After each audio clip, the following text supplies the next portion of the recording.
Assalamualaikum warahmatullahi wabarakatuh. Sebelumnya perkenalkan, nama saya Hafiz Ramadan. Teman-teman sering mendengar bahwa Indonesia adalah negara hukum. Hukum itu harus ditegakkan seadil-adilnya. Tapi kalian tahu tidak sih pengertian dari hukum tersendiri? Oh iya, di dalam bisnis juga terdapat hukum. Tahu tidak? Ya benar sekali. Di dalam bisnis itu juga terdapat hukum untuk membuat bisnis itu berjalan dengan lancar dan aman.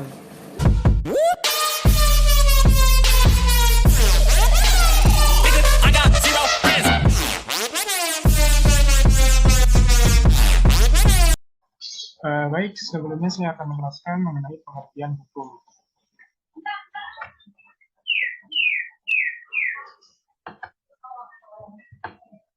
Hukum adalah peraturan yang berupa norma dan sanksi yang dibuat dengan tujuan untuk mengatur tingkah laku manusia, menjaga ketertiban, keadilan, mencegah terjadinya kekacauan. Hukum memiliki tugas yang menjamin bahwa adanya kepastian hukum dalam masyarakat. Oleh sebab itu, setiap masyarakat berhak untuk memperoleh pembelaan di depan hukum.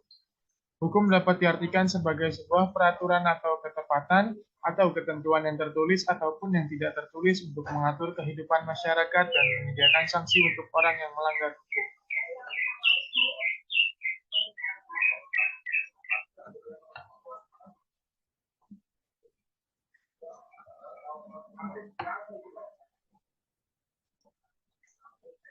Hukum dapat dikelompokkan sebagai berikut. Hukum berdasarkan bentuknya, hukum tertulis dan hukum tidak tertulis. Hukum berdasarkan wilayah berlakunya, hukum lokal, hukum nasional, dan hukum internasional. Kemudian hukum berdasarkan fungsinya, hukum material, dan hukum formal. Selanjutnya hukum berdasarkan waktunya, ius constitutum, ius constituendum, lex naturalis, atau hukum alam. Baik, selanjutnya saya akan menjelaskan keterkaitan hukum di dalam bisnis atau yang bisa kita sebut dengan aspek hukum di dalam bisnis. Sebelumnya, teman-teman tahu tidak bahwa di dalam bisnis itu ada hukumnya loh. Ya, di dalam bisnis juga ada hukum yang menjaga secara adil bisnis itu berjalan. Mau tahu seputar ilmu hukum di dalam bisnis? Di sini saya akan menjelaskan secara ringkas arti hukum di dalam bisnis. Mohon disimak dengan baik.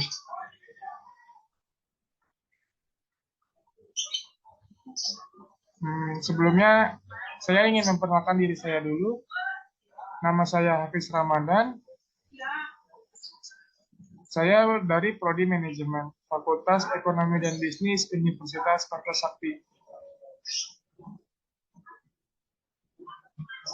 Selamat dan semangat belajar.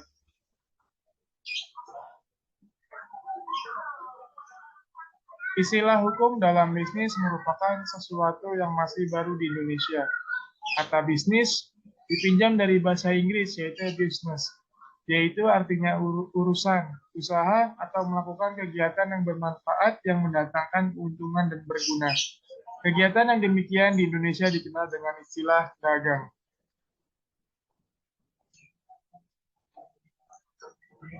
Di Indonesia sudah tidak lagi menggunakan kata dagang, melainkan investasi, produksi, pemasaran, pembiayaan, kekayaan intelektual, persaingan usaha, dan sebagainya. Oleh karenanya, sudah sewajarnya apabila saat ini lebih layak menggunakan istilah hukum bisnis. Karena ketentuan-ketentuan yang diatur dalam Kitab Undang-Undang Dagang sudah tidak dapat mengikuti perkembangan perekonomian pada saat sekarang ini. Bisnis dan perjanjian. Berikut keterkaitannya antara bisnis dan perjanjian. Hampir semua kegiatan dan tindakan bisnis selalu terkait dan berhubungan dengan perjanjian atau kontrak. Karena kegiatan bisnis selalu merupakan hubungan yang sekurang-kurangnya antara dua orang atau dua pihak yang saling berjanji untuk melaksanakan suatu hal, dari peristiwa ini timbullah suatu hubungan antara dua orang atau dua pihak tersebut yang dinamakan perikatan orang atau dua pihak tersebut yang dinamakan ikatan. Perjanjian itu menerbitkan suatu perikatan antara dua orang atau dua pihak yang membuatnya. Dalam hukum perjanjian dikenal beberapa asas, yaitu asas berkebebasan berkontrak, asas konsensualisme, asas pacta sunt servanda, asas etika baik, asas kepribadian. Selesai. Terima kasih teman-teman.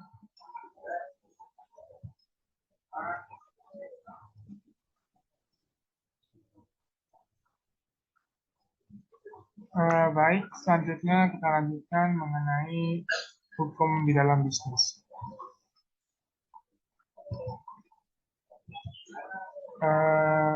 Yang pertama kita akan membahas tentang sistematika hukum.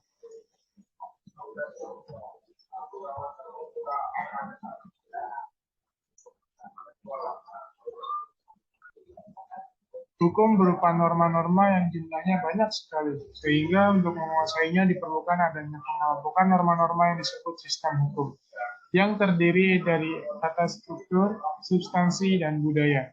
Secara sederhana, para ahli telah menggolongkan hukum ke dalam hukum publik dan hukum privat. Yang pertama, kita akan membahas hukum publik.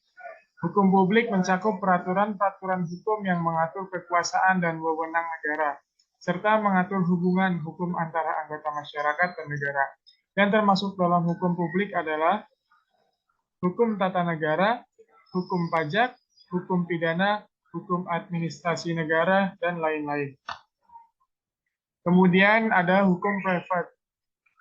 Hukum privat mencakup peraturan-peraturan hukum yang mengatur tentang hubungan antara individu dalam memenuhi keperluan hidupnya.